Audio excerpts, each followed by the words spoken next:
Hey everybody, Steve Gamache here with another Chef Knives to Go quick look product review. What we have this time is the Harukaze G3 or Jinsanko or Silver 3 Gyuto 240mm knife. So the core steel, as you have just heard, goes by different names, but it is a full stainless steel. It's a conventional stainless steel that's very fine grained, easy to sharpen, holds a really, it'll take a screaming sharp edge. It's just an excellent stainless steel for kitchen knives. And so the construction on this has soft stainless cladding on either side of that harder core steel, and so it's an all stainless knife. It got a very interesting texture to the cladding on these, so it's a really cool package. The weight and dimensions on these are going to vary from knife to knife. This particular one is 170 grams or 6.0 ounces. Edge length on this was about 244 or about 9.6 inches, and the overall length was about 395 millimeters or 15.5 inches with this handle.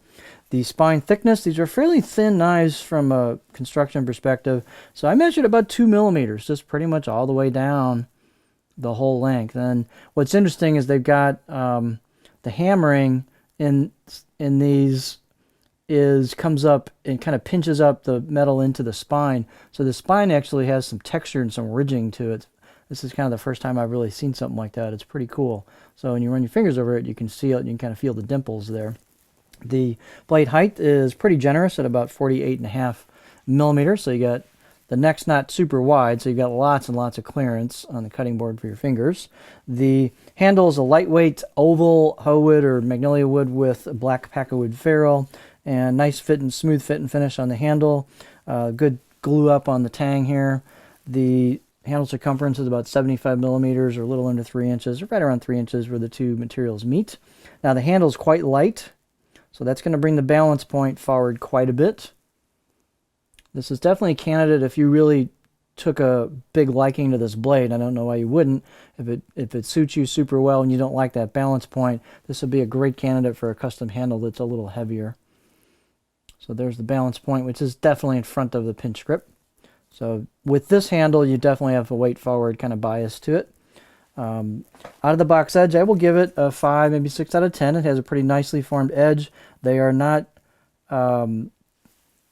bashful with the angle of the edge, so it's a pretty aggressive angle. You can see the edge itself has a pretty wide bevel, so that means they've gotten fairly aggressive with the angle on it.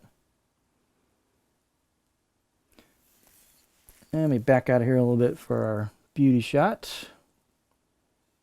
See what we want to do. How about that? That looks pretty good.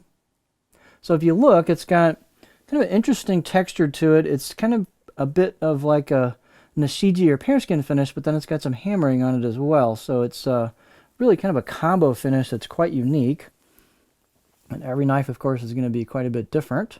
The left side of the blade has some embossed kanji on it, and you can see how that kind of dances around with the texture. The left side of the blade has chiseled kanji on it.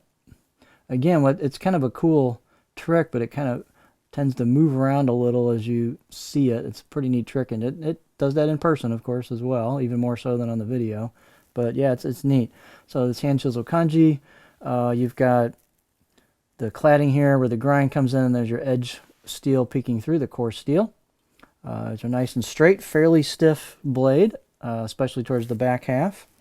Good fit and finish. You've got a little bit of relief on the spine, nice relief on the choil, nice and into the curve of the tang here. So it's a well finished blade.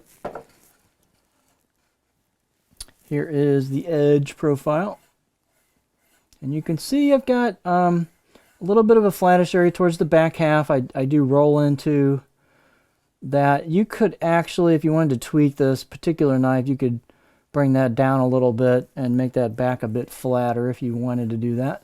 And here's the front of it. My cutting board's kind of I'm gonna have to flatten out my cutting board. It's rotating on me, so I can get pretty high on a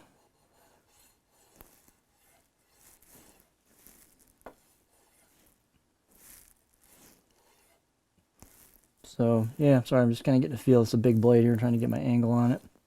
But yeah, you can get pretty high on a rock with this thing.